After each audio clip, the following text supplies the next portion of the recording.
The tipping point. How little things can make a big difference. Malcolm Gladwell. The role of the few. 6. It would be a mistake, however, to think that connectors are the only people who matter in a social epidemic. Roger Harcourt sent out a dozen paxes promoting his daughter's brand new restaurant, but he didn't discover that restaurant. Someone else did and told him about it. At some point in the rise of Hershey puppies, the shoes were discovered by conductors who broadcast the return of Hershey puppy far and wide.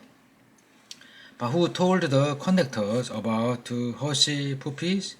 It's possible that conductors learn about new information by an entirely random process.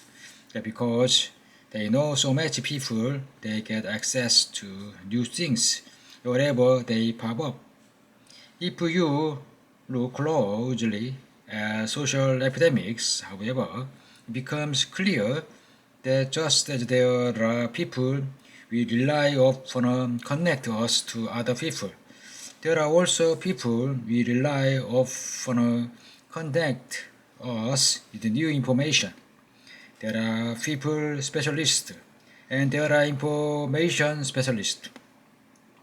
Sometimes, of course, these two specialists are one and the same. Part of the particular power of Paul Revere, for example, was that he wasn't just a networker.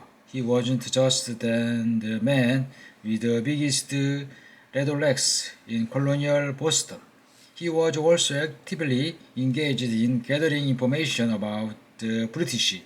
In the fall of 1774, he set up a secret group that met regularly at the Green Dragon Tavern with the express purpose of monitoring British troop movement. In December of that year, the group learned the British intent to seize a cache of ammunition being stored by a colonial militia near the entrance to Portsmouth Harbor, 50 miles about Boston.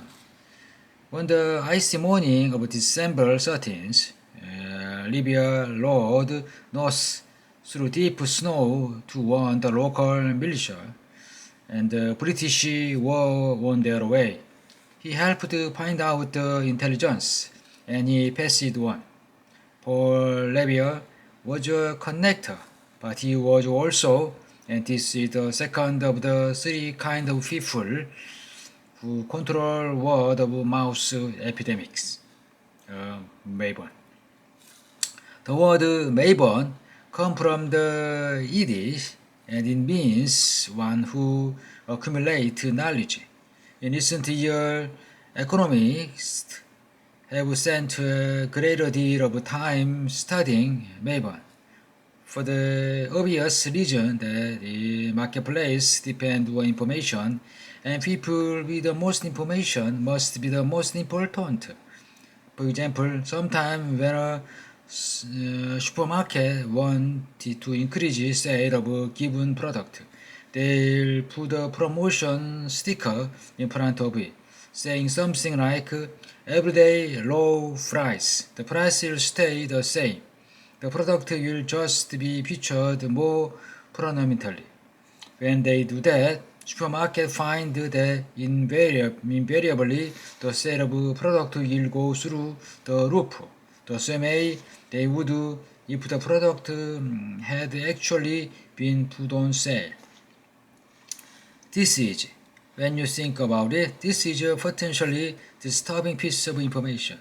The whole premise behind the sale or supermarket special is that we, as consumers, are very aware of the price of things and will react accordingly. We buy more in response to lower price and less in response to higher prices. But if we will buy more of something even if the price hasn't been lowered. Then what's to stop supermarket from never lowering their price? What's to stop them from cheating us with meaningless everyday low price sign every time we walk in? The answer is that although most of us don't look at prices, every retailer knows that a very small number of people do. And if they find something amiss, a promotion that's not really a promotion, they'll do something about it. If a store tries to pull the sale stunt too often, these are the people who would figure it out and complain to management and tell their friends and acquaintances to avoid the store. These are the people who keep the marketplace honest. In the 10 years or so since this group was first identified, economists have gone to great lengths to understand them. They have found them in every walk of life and in every socio-economic group. One name for them is price vigilantes. The other, more common, name for them is market mavens. Linda Price, the marketing professor of the University of Nebraska and a pioneer in Maven research, has made videotapes of interviews she's done with a number of Maven in one. A very well-dressed man talks with great animation about how he goes about shopping. Here is the segment in full. Because I follow the financial page closely, I started to see trends. A classic example is with coffee. When the first coffee crunch came 10 years ago, I had been following the thing that Brazilian frost and what it would do to the long-term price of coffee. And so I said, I'm going to stockpile coffee. At this point in the interview, an enormous smile break across the man's face. I ended up with probably somewhere between 35 and 40 cans of coffee, and I get them at these ridiculous price. And the 3-pound cans were $2.79 and $2.89. Today it's about $6 for a 3-pound can. I had fun doing that. Do you see the level of obsession here? He can remember price to the extent of a can of coffee he bought 10 years ago. The critical thing about Maven, though, is that they aren't passive collectors of information. It isn't just that they are obsessed with how to get the best deal on a can of coffee. What sets them apart is that once they figure out how to get the deal, they want to tell you about it too. A Maven is a person who has information on a lot of different products and price and places. This person likes to initiate discussion with consumers and respond to requests. Price says they like to be helpful in the marketplace. They distribute coupons, they take you shopping, they go shopping for you. They distribute about 4 times as many coupons as other people. This is the person who connects people to the marketplace and has the inside scoop on the marketplace. They know you're the bathroom in your retail stores.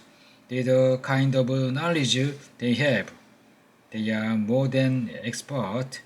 An expert said price will talk about, say, cars because they love cars. But they don't talk about cars because they love you and want to help you with your decision. The market Maven will, they are more socially motivated. Price says that, well, over half of Americans knows Mabon was someone close to the Mabon description. She herself, in fact, based on a concept around someone she met when she was graduate school, a man so memorable that his personality serves at the base for what is now on an entire field of research in the marketing world. I was doing my PhD at the University of Texas, Price said. At the time, I didn't realize it, but I met the perfect neighbor.